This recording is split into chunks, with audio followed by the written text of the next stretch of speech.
আমাদের বিশ্বাস যে আল্লাহর হুকুম ছাড়া গাছের একটা পাতাও নড়ে না, আবার আল্লাহর হুকুম ছাড়া কোনো একটা কীট পতঙ্গ থেকে শুরু করে কোনো প্রাণীরও মৃত্যু ঘটে না।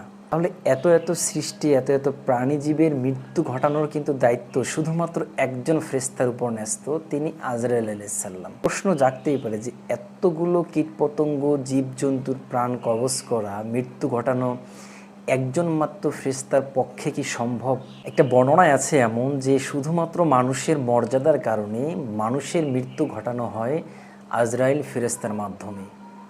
তাহলে এখন অন্যান্য কীট পতঙ্গ, পশু পাখি, প্রাণীগুলো আছে, তাদের মৃত্যু কিভাবে ঘটানো হয়? ওমর এবং হযরত আনাস রাদিয়াল্লাহু তাআলা আনহুমা থেকে বর্ণিত আছে, একটা বর্ণনা আছে এমন, রাসূল সাল্লাল্লাহু আলাইহি সাল্লাম বলেছেন যে জীবজন্তু, কীট পতঙ্গগুলো সবসময় আল্লাহর প্রশংসা, স্তুতি বর্ণনায় মগ্ন থাকে।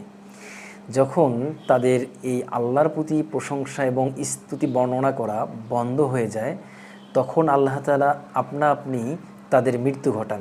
জীবজন্তু, কীটপতঙ্গের মৃত্যু এই মালাকুল মউতের উপর ন্যস্ত থাকে না। এটা একটা মত। এই ব্যাপারটা নিয়ে আরও অনেকগুলো মতামত আছে।